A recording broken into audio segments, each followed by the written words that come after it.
Assalamu alaikum, people. Get my day started. Going to check on my guys. Got to go do a few ins and outs. And man, you know, it's funny, man, how people speak on things they have no knowledge about. It's like a lot of dudes be acting like they know me and Big U case like we know it, you know, better than ourselves. They be acting like they was there, they participated in it. They act like they was right there. And the cold part about it be these dudes that weren't even born yet. If they was born, they were like 4 or 5 years old. And they just be speaking on things they have no knowledge about, bro. You know, me and the brother band, we got caught up on a reverse sting, an undercover sting.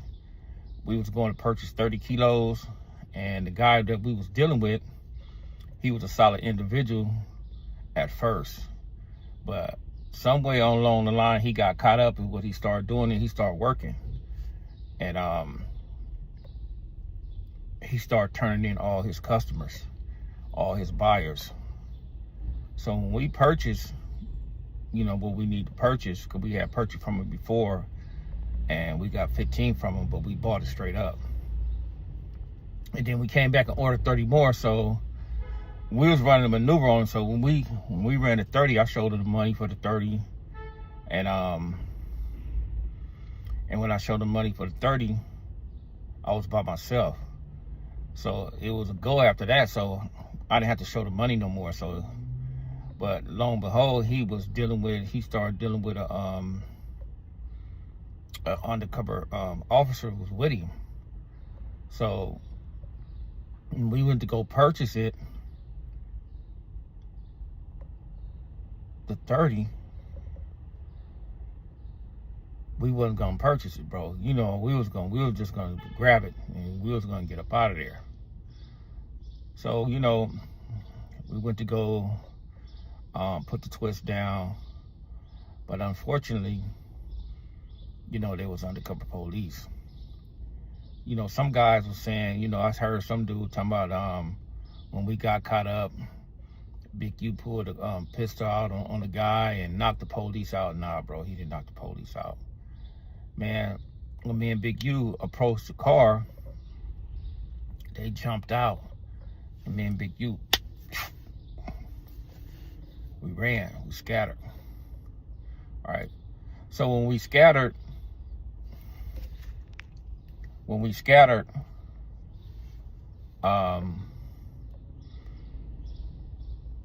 we got a short distance, you know, and we got caught. So when we got caught and we got to the police car, Big U he was like kind of upset. He was mad, like he was like in his feelings a little bit. So he was saying whatever he was saying to the people. And then, you know, we got to the police station, Lennox, over there on Hawthorne Boulevard at that particular time. We got into the substation. And then we got in the substation. You know, it was a couple of dudes up in there that we knew and stuff like that. But they kept pulling Big U about the holding tank.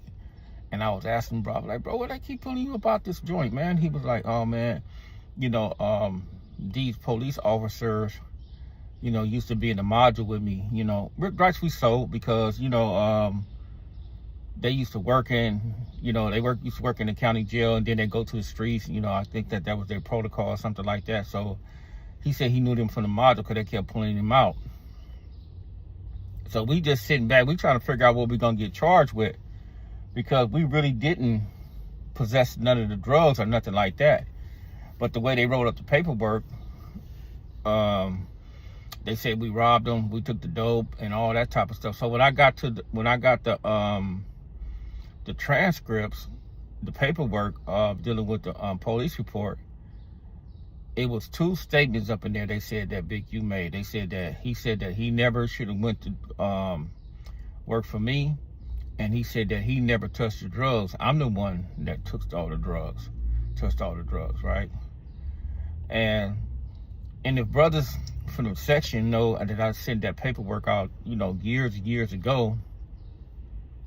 And they should understand. They should know what the paperwork was, bro. It just wasn't one statement. It was a couple of statements. So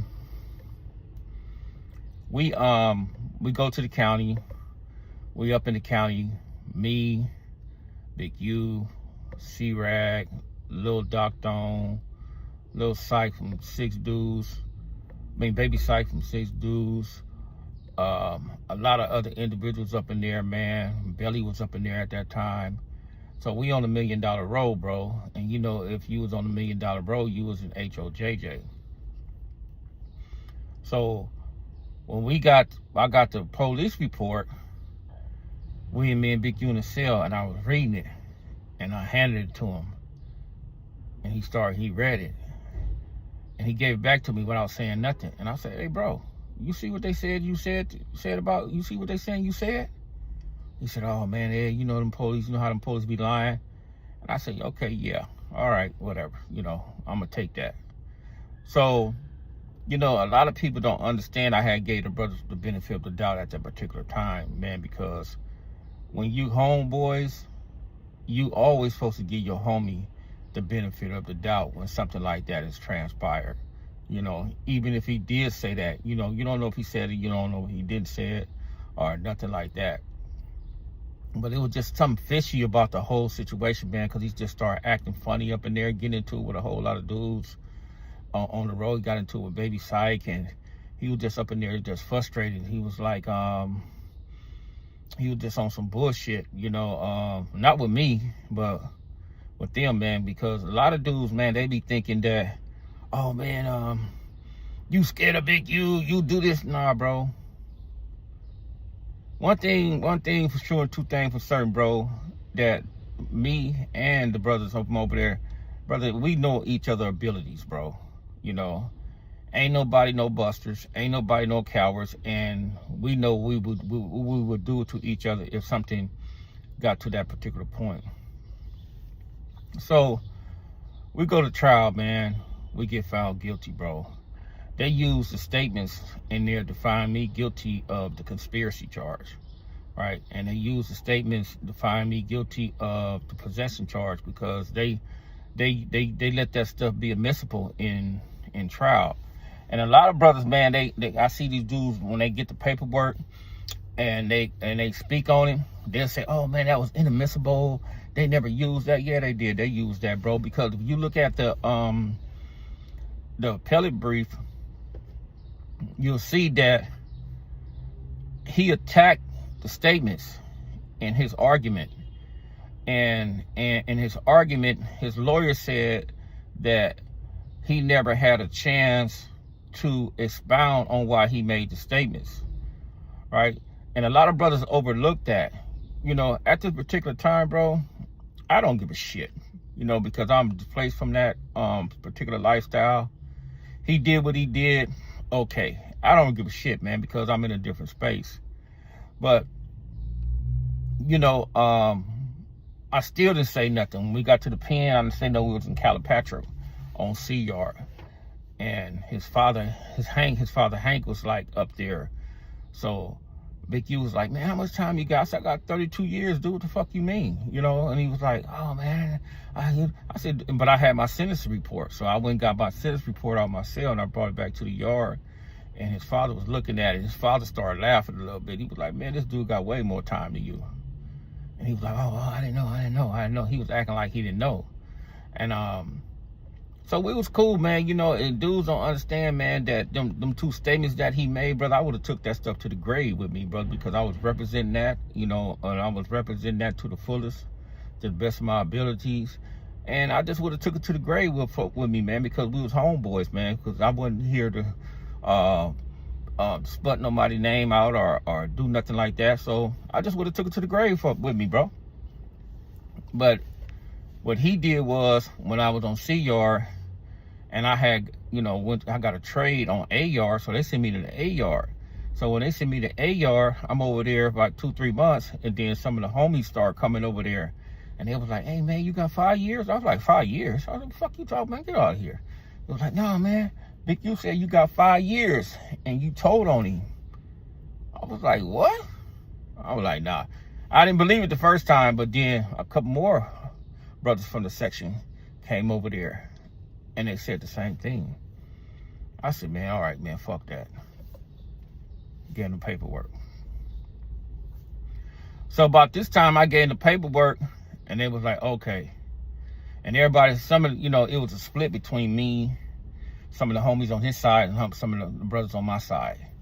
So it was a split like that, inside the penitentiary. But this is the thing, man, that I've been trying to get dudes to understand, man, that he was putting that out there, brother. He told the brother, Adisa Al-Kibalan, used to be Sneak from Long Beach. Long Beach Insane. He was insane 20s, he's one of my Muslim brothers now, but he was telling him about the situation, and Adisa kept asking him where the paperwork was at, but he never could produce the paperwork. So a lot of people started paying attention that he was, he was bullshitting. He was full of shit at that time. So I always wondered why he done that. So I shot him a kite. I wrote him. I was like, hey, bro, why why the fuck you do that?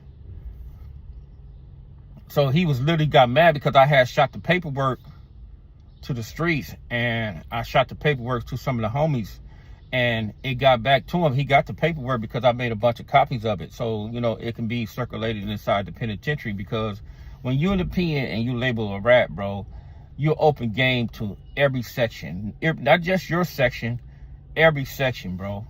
You know what I'm saying? So it be so many dudes that be scared to stand up for the truth, and so many dudes that don't want to stand up for themselves. They would let that shit just go. They'll see one of their comrades and one of their homeboys, man, get plummeted up in there. So me, I really didn't care at that particular time, man, because I was already on go time. Anybody said something stupid to me, anybody wanted to do something stupid, I was just on go time. I wasn't doing no talking or none of that stuff. It was just go time. So, man, like I said, man, I would have took that shit to the grave with me. I never said nothing about that until he tried to put that shit on me. And to this very day,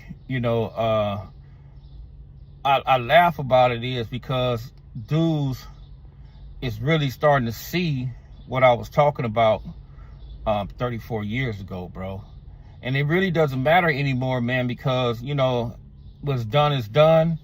And dudes that wasn't really there, they really don't have no dog in this fight, man, because they wasn't part of our generation. It's my generation that knew about this. It's my generation that swept it up under the rug. It's my generation that basically took sides and took his word and gave him the benefit of the doubt. Okay. That's what happened, So it amazed me, man, how dudes, sit there and they get mad because it's out there. The paperwork is out there. The truth is out there. If you want to believe it or not, alhamdulillah, I don't care, So when dudes ask me about that, and they be like, oh, man, you scared of Big U. Why you didn't do this to Big U? Why you didn't do that to Big U? Why you didn't do this and do this and do that? First of all, brother, when me and that brother was on the yard, brother, we were still homies. Okay? Second of all, when I came home from the penitentiary, dude, I was Muslim. So if I'm Muslim, I'm not going back into that disposition or into that realm, over there inside the section where I'm playing, got 1 foot in, 1 foot out. Nah, bro, I'm not finna do that. All right?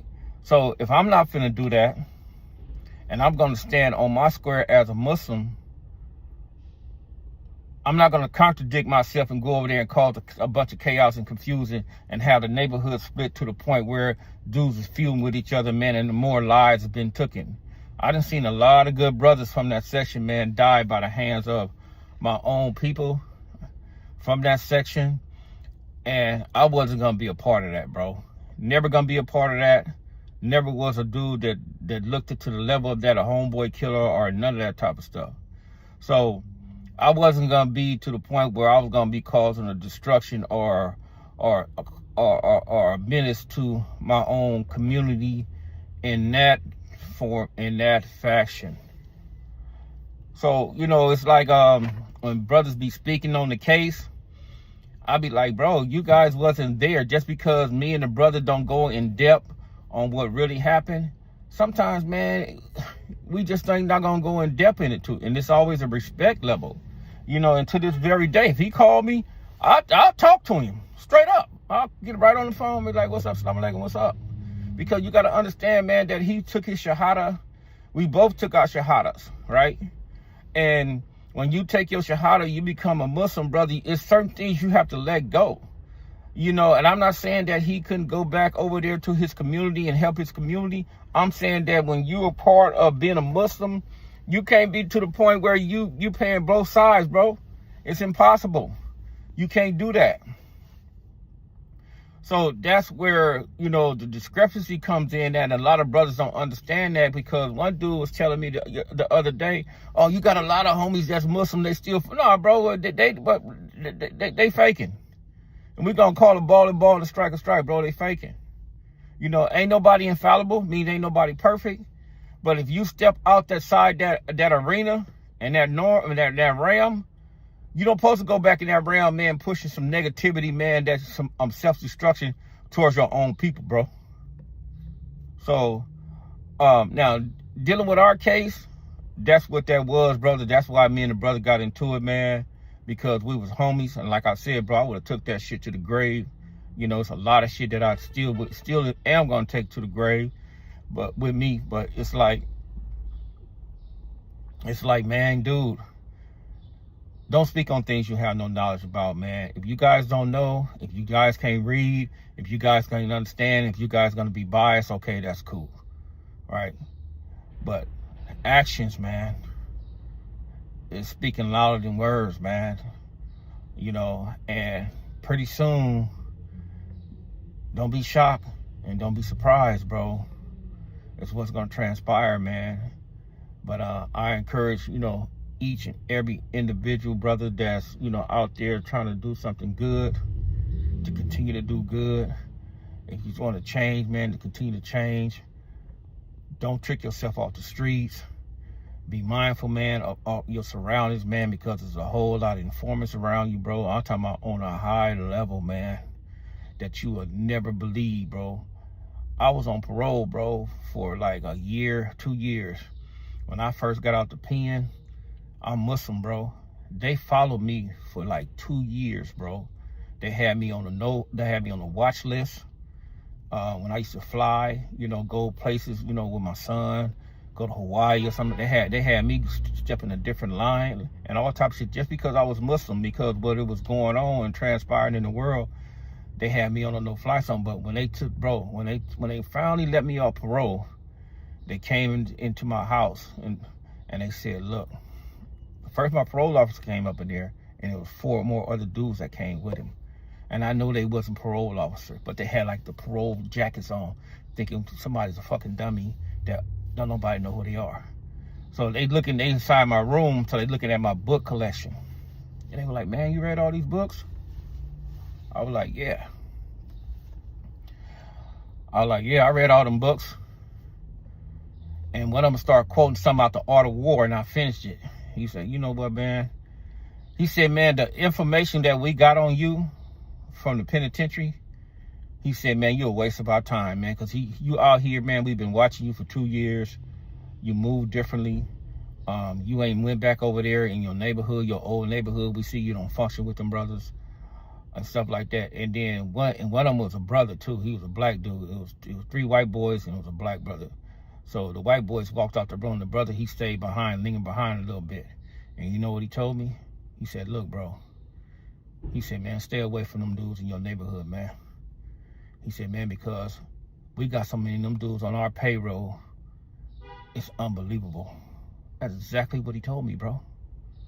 He gave me a heads up to stay from over there. He gave me a heads up to tell me to keep on doing what I'm doing. And he said, man, he said, bro, whatever you learned in the penitentiary, he said, whatever made you change, he said, man, I take my hat off to you, brother. He said, because you moved totally different, man. And, you know, that's always alhamdulillah. So I'm telling you, brothers, man, over there in any section, I don't care where you from, inside the United States ghettos, bro, y'all be mindful, man, because they always got somebody watching you. Assalamu alaikum.